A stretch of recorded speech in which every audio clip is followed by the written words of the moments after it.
Hey everybody, this is Talkative Carl back again for another comic book spoiler review. And continuing on our X-Men related reviews moving forward in a couple of weeks. And forgot to move my whatchamajig, but matter of fact, sorry for 1 second, because I figured like, oh, I can't do this while I'm streaming, but you know what? Forget it. Be patient for 1 second.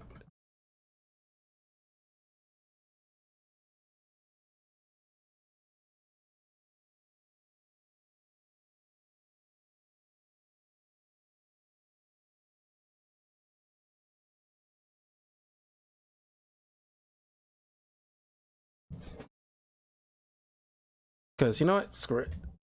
Don't matter.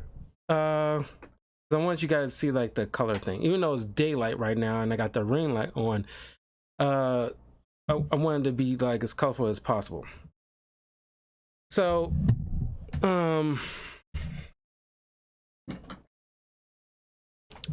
like I said, I just did a review on the very first X-Men movie that came out in 2000. It's up on my YouTube channel right now, youtube.com/talkativecarl. If you are so inclined to hear my thoughts on that film, and I know it's 23, can't believe it, it's 23 years old, but the movie still holds up in a lot of ways. But check out my overall thoughts on that. But like I said, in the coming weeks, it's going to be a lot of X-Men related content.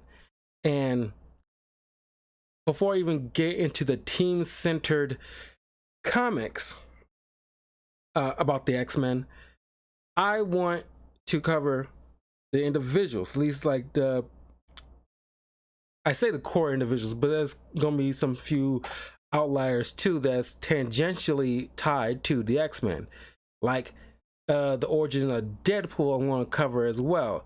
You know, so there's going to be more movies, but I'm cover like things like, for today I'm covering like Cyclops and Jean Grey, and they're not going to be all in the same kind of decade, kind of thing. It's going to be kind of all over the place. It just depends on what stories pique my curiosity, detailing certain characters.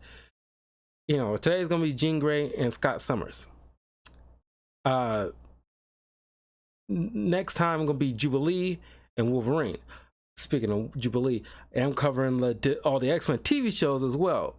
I haven't finished up the first season of the 90s X-Men show yet. I can't believe it's 5 seasons. I thought it was at least 3. You know, didn't think it was, you know, that long. But it's gonna be a lot of content.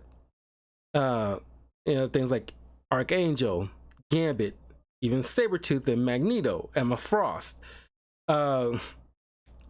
Nightcrawler, Colossus, like a good chunk before we get into the team center stuff, just so that you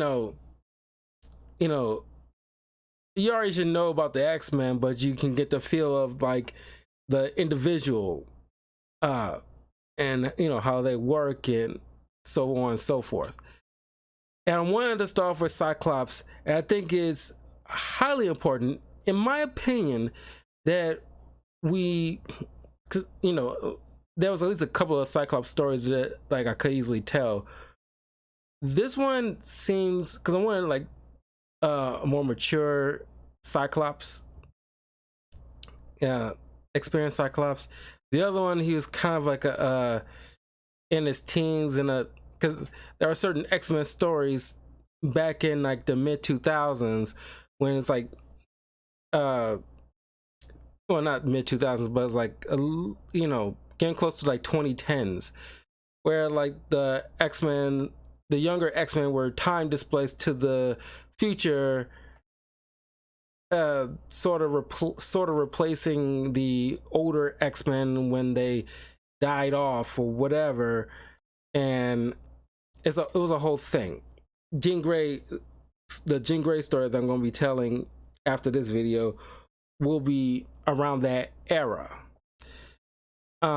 It's kind of an era with the X-Men where they're trying to, you know, keep them out of the grand scheme of the overall Marvel universe, which I think is always thought was freaking ridiculous, because the Fox had the property at that time and it was really running with it, and Marvel, this is around probably like phase 2 of MCU, that Marvel didn't have the rights to certain characters, and they're starting to really push in the Inhumans. As I was reading through like the Jean Grey stuff, there was like an ad for like the Inhumans TV show, so it was definitely around that time they was trying to really push extra hard with the Inhumans. And not faulting that, the Inhumans are a component, just like the Eternals are a component to overall Marvel ethos. The problem I had with that decision was, you're trying to force the Inhumans into the X-Men kind of category, and it just does not fit. They got different standards of things that they deal with. Not just saying like, they can't deal with prejudices, but the X-Men, that's their bread and butter. That's why they were so popular for all these years. And Inhumans got a different set of struggles, and that's why you can't work. It's kind of the same way where you're trying to make, during like Man of Steel into BVS and so forth, when you're trying to make everything Batman and you're trying to make everything dark like Batman, just because Batman got popular, we're trying to fit in that same mold, and it does not work. What's popular for one isn't popular for the other.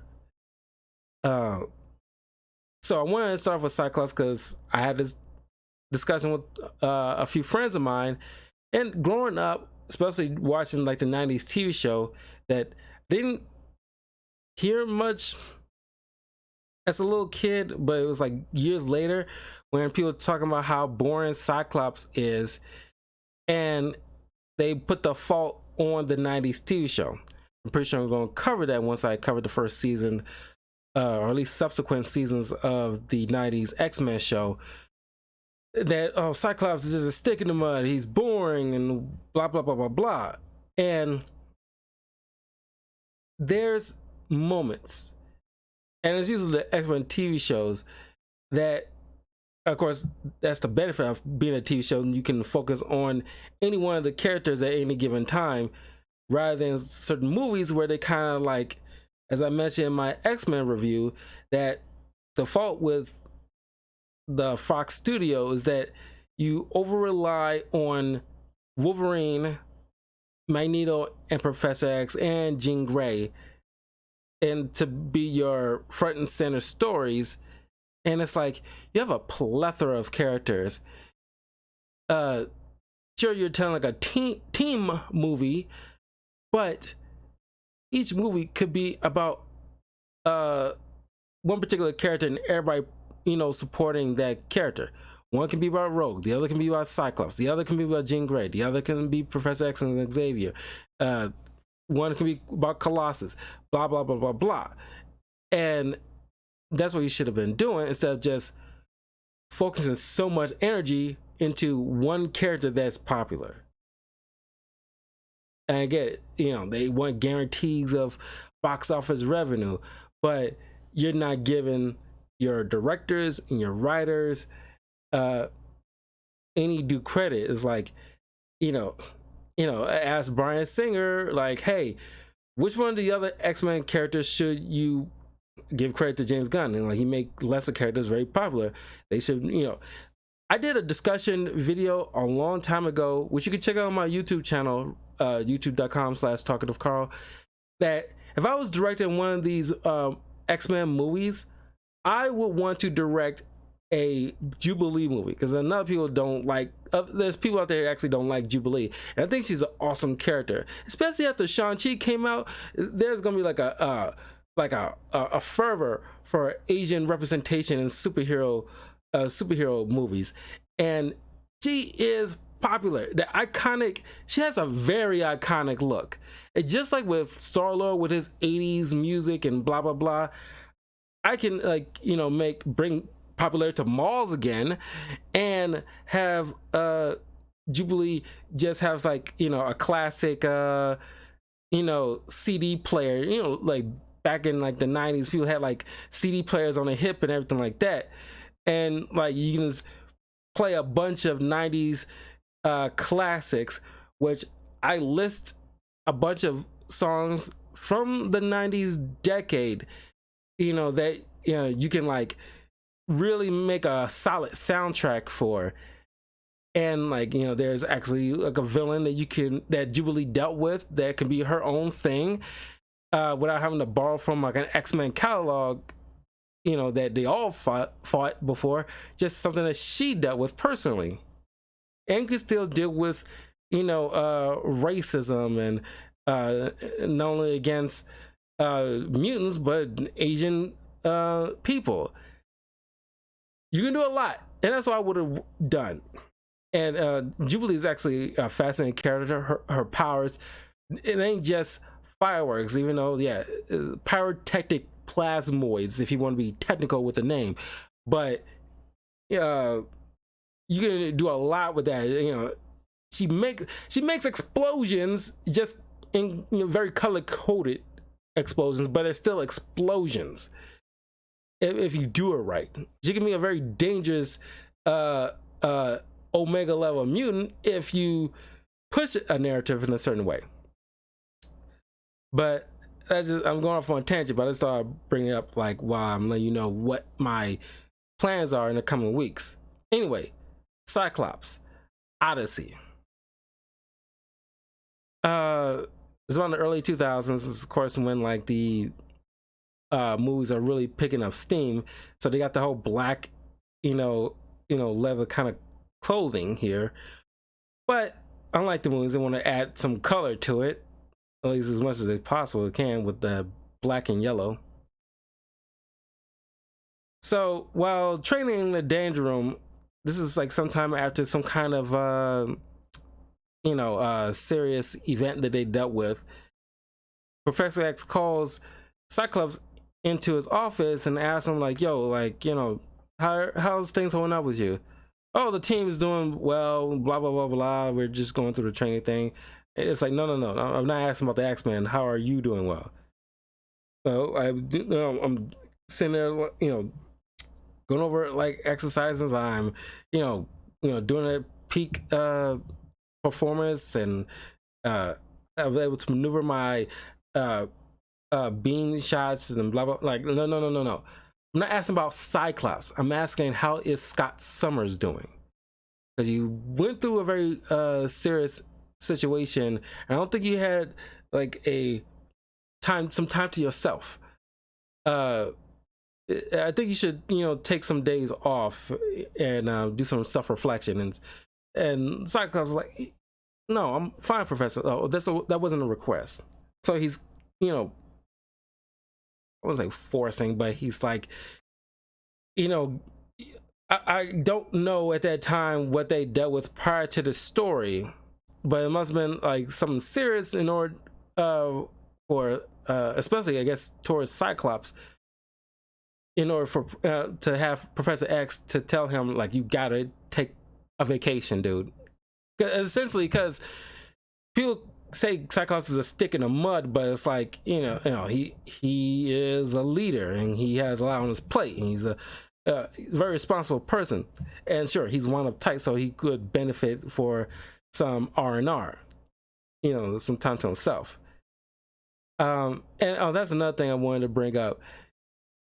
Prior to the MCU propping up, somebody like Captain America, who everybody loves and loves his inspirational speeches and the way he leads a team and blah blah blah, Cyclops is that too. It's just that, like, people complain about the 90s TV show, they was working off of the comics of that time. And of course, at that time, they probably got the feel that Cyclops is like de facto leader. He's a rule follower. While people love Wolverine, he was like a rule breaker. And of course, it's the 90s. Teenagers at that time loved their rule breakers. And of course, rule followers, get made fun of or not beloved as much, which is unfair to the character. Of course, if you're not familiar, Cyclops' like origins a bit, him and his brother Havoc, who's the younger brother, who from like X-Men First Class, was young kids on a plane ride with their parents. Accident. Sometimes it's an accident. Sometimes some kind of like targeted attack that caused that plane to crash. And while the mother died, and seemingly the father, years later we find out the father was picked up by some alien people, essentially abducted, and he's kind of like Star-Lord before Star-Lord in a way, and he becomes like a space pirate. And that was the other story that I could have gone with, but I guess I'll tell that story another day. But after the plane crash, it was like like when Cyclops was a young kid, he dealt with a lot of headaches.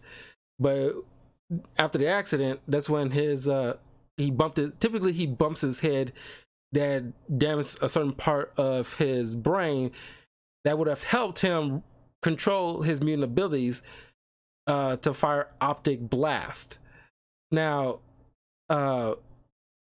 he mentions this in the story here, that people tend to confuse his eye beams to be like heat vision, and it's not. It's like concussive blast, and it's like his brain taps into a different realm that has all this energy inside of it that he releases through. It's kind of like his eyes or brain just open up a portal that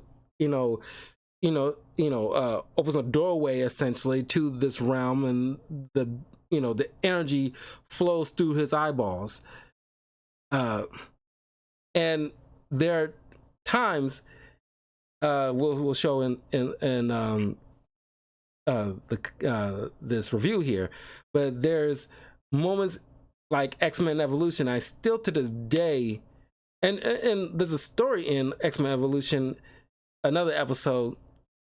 I think kudos to X-Men Evolution, but I will get to it when I get to it. But there's two particular episodes that really highlight, the resolve and the character of Cyclops, that show him why he's a leader and why his powers are, freaking awesome in their own right.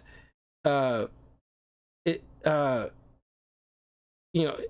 moment in an episode where the X-Men and the Brotherhood are taking on the Juggernaut, and nothing stops the Juggernaut except Hulk, the Thing, the X-Men, Thor. But I digress.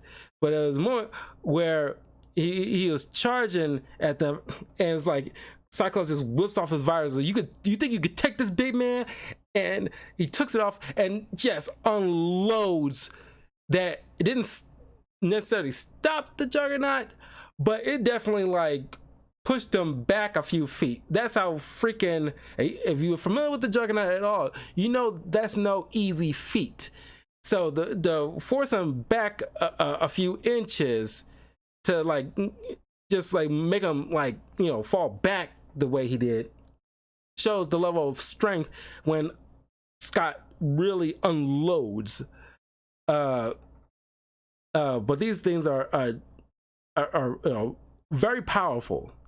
So there's another episode where Cyclops is stranded without his visor or glasses, and he has to rely, essentially he's not necessarily blind, but he can't open his eyes because luckily he's in the middle of the wilderness. But it shows him how like the ingenuity and resourcefulness he has when push comes to shove, that if he cannot rely on his powers necessarily, he has to navigate, learn to navigate without it, which make I can't wait to get to the episode. Excuse me, that episode, because it really highlights how cool Cyclops is if writers try hard. And this is the problem I have with, when people writing for like Batman, they keep relying, and Spider-Man to an extent, they keep relying on old villains that it's like, how many times we've seen Doc Ock and Green Goblin and Venom and Carnage? How many times we see like the Joker and Bane? It's like they got like you gotta really like, it drives me nuts sometimes where if it's like a movie coming out or a TV show coming out with a particular character that isn't one of the top tier ones that the superhero fight, then all of a sudden the comic is like, oh, the Matt Reeves Batman movie coming out, let's roll out a bunch of Riddler stuff, do it. And I don't know if I did a discussion video about it, but like I remember mentioning it, how it drives me nuts. It's like, you don't show this kind of energy beforehand. It's like, these are cool characters, and that's like, and you over rely too much. It's like you want like tried and true faithful stuff to get like readers or gain like revenue, like guaranteed revenue. You want a guarantee, and it's nothing necessarily wrong with that, but it's like almost like a knee-jerk reaction to fight against trying something risky.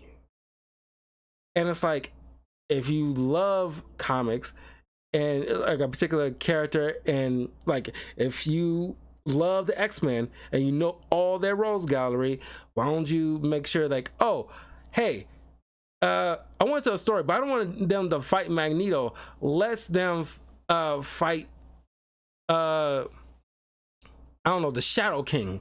Let's highlight the Shadow King a little bit more, or like a Nimrod, or just like a plethora of other like villains. And sometimes don't need to be superpowered. It can have been like there's an X-Men anime, just like I did Iron Man anime single season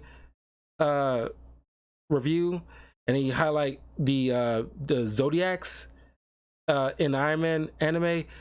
I'm gonna cover the X-Men and Wolverine anime, but the X-Men one, they highlight the UFOs, which also are X-Men, part of the X-Men Rogues Gallery. So you gotta give a damn, is my point. And it's like, people are probably around my age that's in these kind of writers' room probably a lot of people think about Cyclops where it's like, oh man, it's like he's a stickler man, he's a rule just a rule follower. If you play it right, he could be just like Captain America. He doesn't need to be giving like these grandiose speeches or anything like that, but he should be an effective leader. As you see, like him like testing out in the Danger Room and how effectively he leads, it's like you gotta try. And Cyclops is awesome if you give a damn. And of course, like, since his powers are uncontrollable, there's these ruby quartz that it's never brought up how Professor X found these in particular things, or how he figured out they're good against repelling the optic beams specifically. But he managed to mine some to form glasses and make it part of his iconic visor in order for him to control, and so he can be able to walk around without causing uncontrollable devastation everywhere he looked. And of course, there's also another drawback aside from not being able to control them without covering his eyes in some way. He can only see in red tinted shades. So luckily his wife is a redhead, but it's like he only sees in red, and it's kind of sucks. He was like sometimes he's in his, he's 13, and somewhere between like 10 to 13, usually depending on how you write his origin story. He did live a life knowing what the outside world looked like with colors and everything like that. So he has that memory, just like with Matt Murdock. He still has that memory of what it was like to see, but he's forever like seeing things in red. Matter of fact, they should do like a comic book crossover with Cyclops teaming up with Daredevil, two technically blind guys. That'd be fun. At least I think so. So while Scott is trying to get some downtime in some kind of cabin in the middle of like a snowy middle of nowhere, the place gets assaulted by Black Tom Cassidy and Juggernaut. You pretty much will be familiar with them from Deadpool 2 movie. Black Tom can shoot energy blast, but only when he's touching wood. And of course, Juggernaut has the power of the Crimson Jewel of Sidorak that gives him, his amplified strength and invulnerability, things like that. They were hired to assassinate Cyclops, and of course Cyclops is trying to save like the caretaker of this motel, and while he's trying to lead Juggernaut away, he tricks him. He shoots not trick, I was about to say shoot the beam to the ice, but no, he leads Juggernaut to very thin patches of ice and causes him to sink to the ground. Of course, it doesn't take long for him to get out of that mess, but he managed to make quick work of Black Tom Cassidy. And of course, if you're familiar with the X-Men comics, Black Tom Cassidy and Juggernaut have been like the best of friends. At least Juggernaut thinks they're really good friends. Well, to some extent, Cassidy thinks so too, but more so like very good work associates. And, before getting further, I love reading this particular one. That's why I chose this over the other, because I like the way, because he's like such an effective leader, he read a lot of books regarding other iconic, like famous and infamous leaders. Well, infamous to a certain point of view, I guess. Leaders in history, like Martin Luther King, Sun Tzu, John F. Kennedy, even Ronald Reagan. So like I like that. It shows that he learns from his betters, and it's one of the kind of quotes that he brought up about Ronald Reagan. Like Ronald Reagan said that I'm not a smart man, that's why I surround myself with better people. But then he follows up with a joke. It's like, that's why I don't vote Republican. It was kind of funny. And there's another part where he quotes Sun Tzu, like, know your terrain kind of situation. And it's like, I really like that.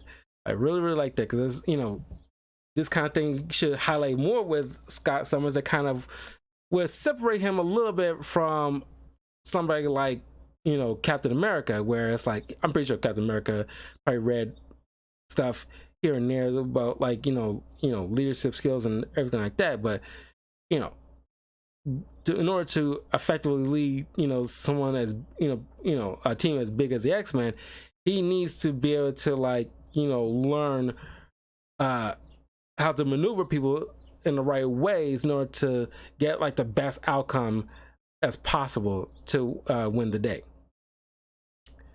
So he holds while Juggernaut holds like the woman caretaker hostage, Cyclops holds Cassie hostage, and he really kind of like put the screws to Juggernaut, and so I was like, I would blast this guy's head off if you do not release this girl right now. And of course, he's bluffing, but Juggernaut isn't the brightest tool in the shed, or sharpest tool in the shed. So he ends up releasing the girl because he doesn't want Cyclops or his friend. I was like, dude, you're the good guy. You wouldn't do this. You're a hero. And Cyclops was like, I'm on vacation. And he spurts out just a bit of the beam just to knock Cassie unconscious, because he is the smarter of the two. He doesn't want to like influence Juggernaut any further. So he asks, as he's releasing Cassie to Juggernaut, he asks them like, okay, why you're coming after me? And he brings up that they're hired by some unknown benefactor, and he tells them like, tell them you completed your mission, blah blah blah, so they can just be on their way. Of course, he placed a tracker on Cassidy so he can like stow away on their ship, just to figure out like, okay, knowing how this typically goes, I better follow these guys, figure out who exactly hired me, because they probably won't stop, or they might come after my friends next. I don't know what their overall plan is, so I better nip this in the bud now. So as they're traveling, or I don't know if it was the Pacific or the Atlantic, one of the two, pretty sure it's the Pacific. And as they're contacting this mysterious benefactor, he's like, oh yeah, we definitely killed Cyclops, when are we gonna get our money? And of course the benefactor utterly betrays them. The ship that they ride on belonged to him, so he cuts off the power, and the thing starts dropping like a sack full of stones. And of course Cyclops pops out of of the back and tells them what to do immediately. He immediately takes control of the situation, which like an effective leader would. He's like, he knows immediately what he needs to do, and he knows what priorities are. He's like, boom boom boom boom, okay, Juggernaut, since you're invulnerable and unstoppable, as you constantly like to bring up, you grab hold of Cassidy, you wrap him up as tightly as you can safely do, and shield him from protection as you're falling down to the ground, and you protect him. You definitely will survive. He will be generally okay. I'm gonna try to land this bird. And just because like the mysterious benefactor betrayed him, Cassie is like, you know what, not that I care, but hey, this guy, he should be over like Paraguay or something like that. So that's where we was headed. And like, hope you like beat, if you manage to make it through this, hope you beat the crap out of this guy. And so they took off while Cyclops steers this thing, but like there's no way he's gonna be able to keep the nose up to as rough as the landing will be. Is he's trying to like at least glide it on the air just to get to just land without causing like a major crash or kill himself. He it's like, okay, I can't do this. It's like I can hope for all hope, but I know full well how this works, and I've been flying most of my life. I can't make it through this. But at the last minute, the machines turned on and autopilot is turned on and is flying Cyclops right into the Savage Lands. And as he's walking out, he gets assaulted by this military guy named Ulysses. And he has like a huge grudge against well, of course the X-Men, but Cyclops in particular, because his, during one of the X-Men's fight against one of their foes, I believe it was the Brotherhood, but he was part of the military group that was there to try to offer assistance or at least help with, evacuating the citizens. And he has dog tags on of his fallen brethren in the skirmish. And he blames Cyclops. Since he was the leader, the buck stops with him. So he wants to get his pound of flesh off of Cyclops. Cyclops is trying to tell him, like, look, I'm sorry about your men, but trust and believe, like, we didn't have nothing to do with it, and they wouldn't want this. So, Ulysses kind of like, augmented himself, because how he got all this stuff with, like, augmenting his ability to, like, some strength and agility. I think he has like a tool to help him turn invisible. Don't know if it's an inner thing. I'm pretty sure it's just like I'm pretty sure it's an inner thing where he turns invisible. But he also it's like a helping from like both mutants and from people who hate mutants, merging together just to get whoever can help him get his revenge off the X-Men.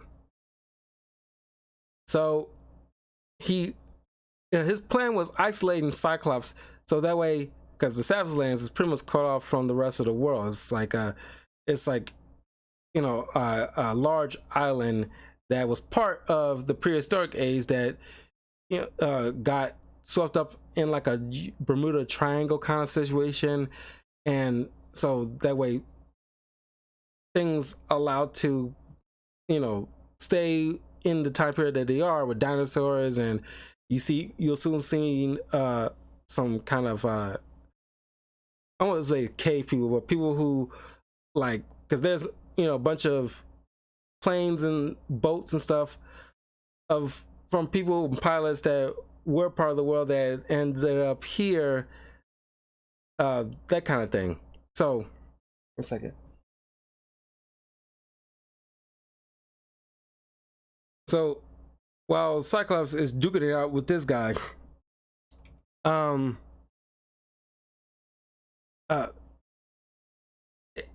he had to rely on his tactical know-how, as well as, because this is not his first rodeo being in the Savage Lands, so using Sun Tzu's know your terrain, he's like, okay, I can't find one-on-one because I can't even see him coming, so I'm going to leave him on a little merry little chase. So he's going down, he's leapfrogging over trenches and swinging off of vines like Tarzan, and he leads Ulysses towards this T-Rex that starts attacking him. Lucky he has some slight bit of strength and maybe some invulnerability, because the T-Rex was just chomped him right in half immediately, but it disrupted his concentration, so he can't stay invisible. So Cyclops knocks the uses blast to knock out the T-Rex just to get answers from Ulysses. Of course, Ulysses eventually recovers, because the whole dialogue, the villain monologue thing, which is a funny moment where Cyclops points out how, like, certain, this is the real world, like, people don't villains don't tend to monologue, in the comments that they typically do.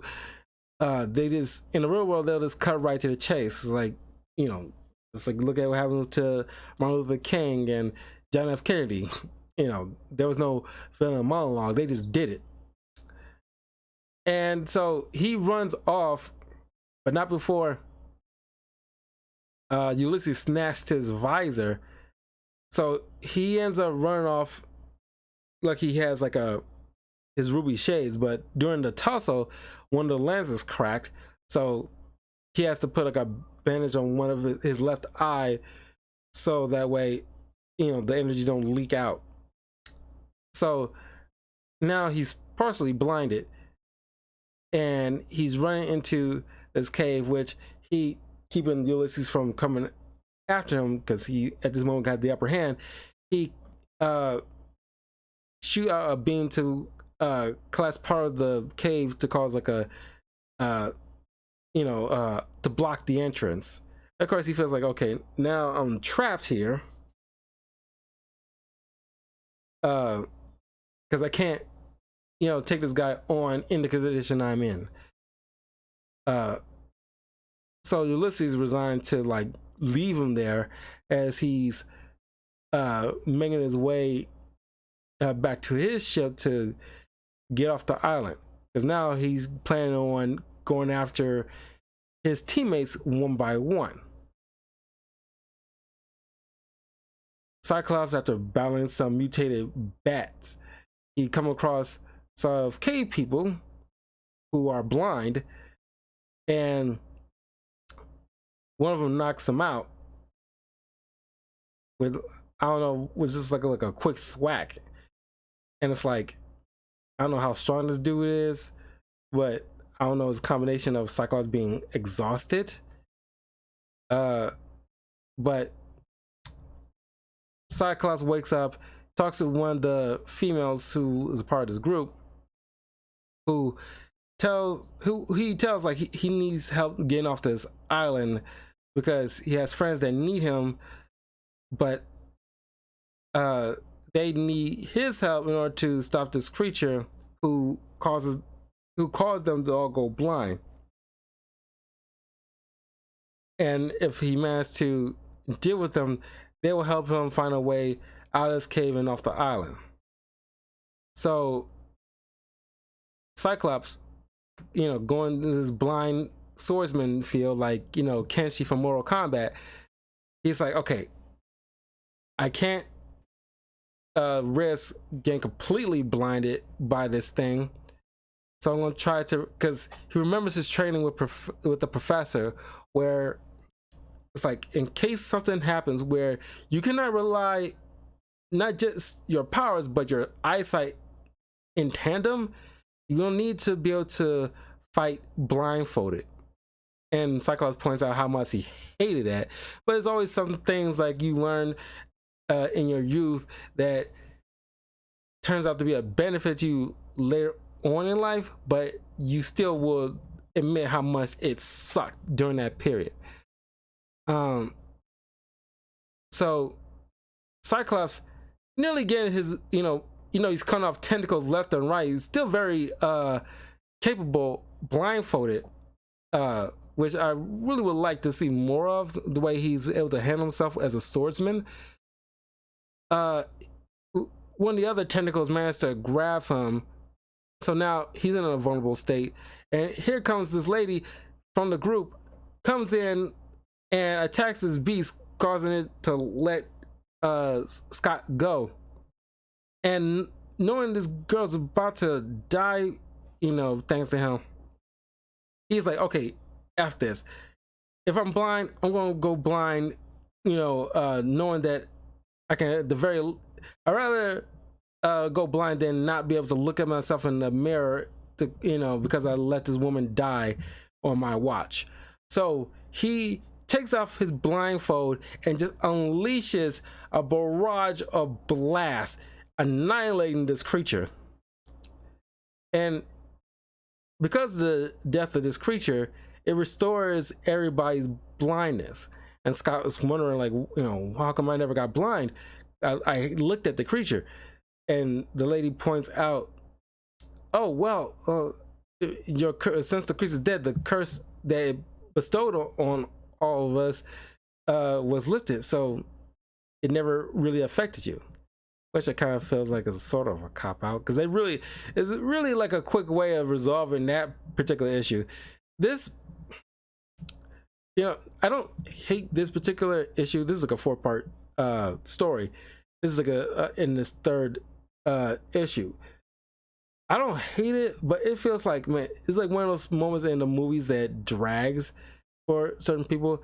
This feels like a filler story in the anime. They kind of dragging the overall plot a bit. But she really wants him to stay and lead her people, but he's like, I already got people that need me, so I can't stay here. And besides, they already have a leader. And he looks to her to, like, because he handled herself pretty well, she can easily lead his people instead of him. And she showed him some like a boat that he fixed up a bit and starts sailing off the island.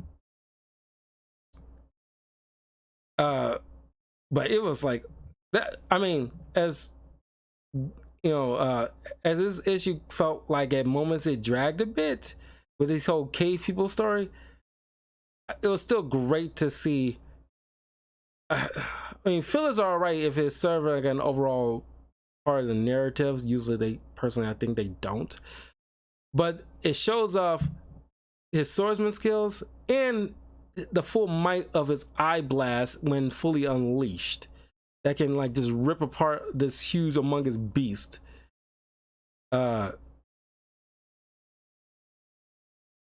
So Scott made it out, and ironically, the closest place that he can dock happened to be Madripoor.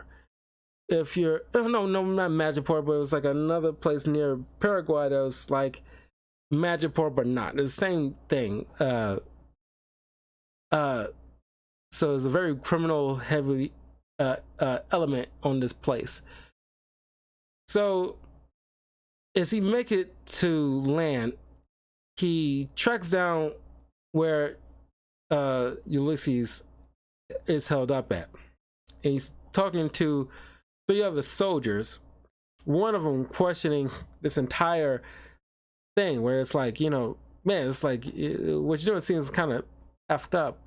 And also it's like, you're questioning a commanding officer, blah, blah. So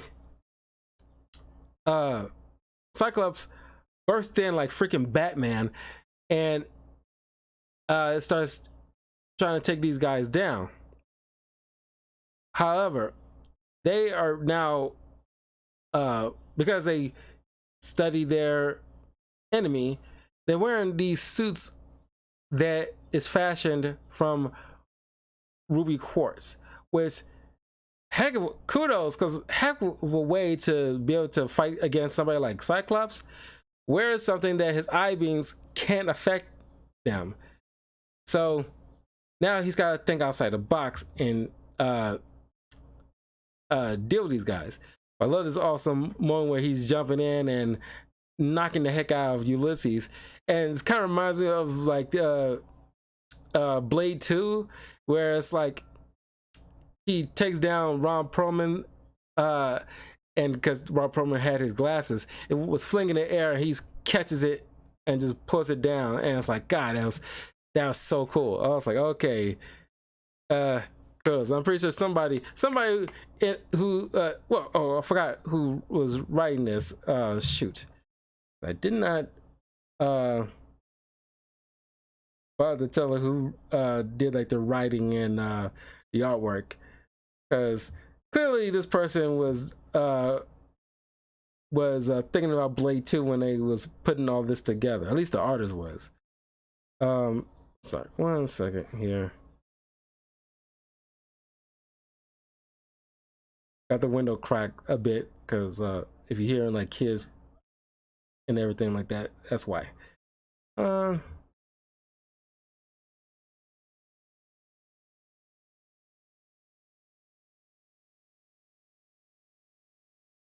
This comic came out in 2001, so the X-Men movies was definitely on the brain.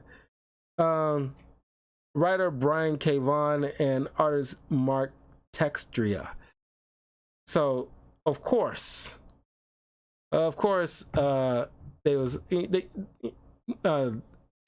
had to be thinking about Blade 2 in that moment. So while taking on these military men, the fight is taken outside and they're shooting weapons. One of them ends up nailing a teenager who was painting a wall. So Cyclops is like telling like, your fight is like affecting the civilians around there. And of course Ulysses ain't trying to listen, and he's telling his men not to listen, and he's trying to rescue this kid, get him out the way of the line of fire.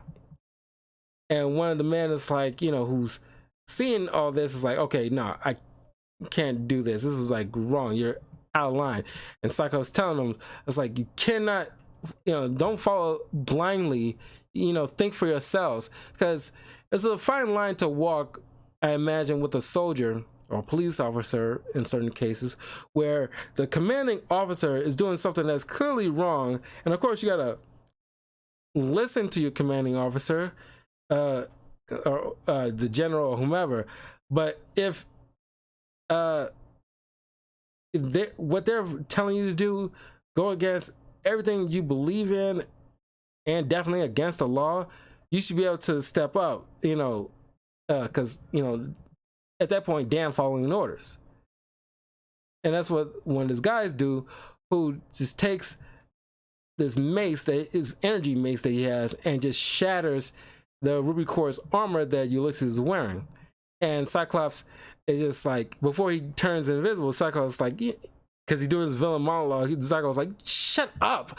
And this full blast fires at this guy, knocking him out. So once that adventure was done, Cyclops heads back to Westchester, and with kind of like a renewed sense of self. It's kind of this overall adventure.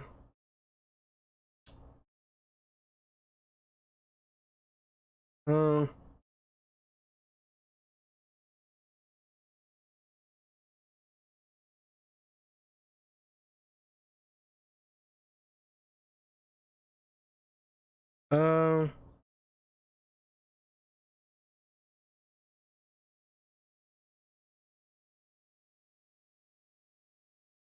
uh, this is kind of started, towards the end. Cyclops, understands that, because that's the kind of thing, the arc he was going on. Like, what is he without his team? That's like, Ulysses, one of his banters on the Savage Lands, like, oh, you're nothing without your little precious little team.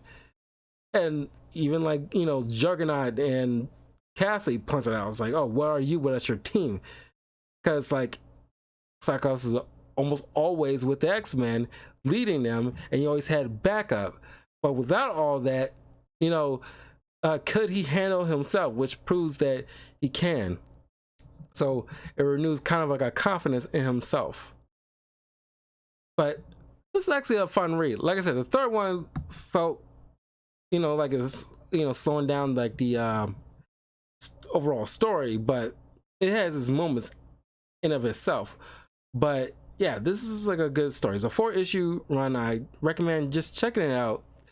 I really love like the art in this a lot, and maybe it's out of nostalgia because growing up in the 90s and the early 2000s, I tend to love that era of comic book art. It's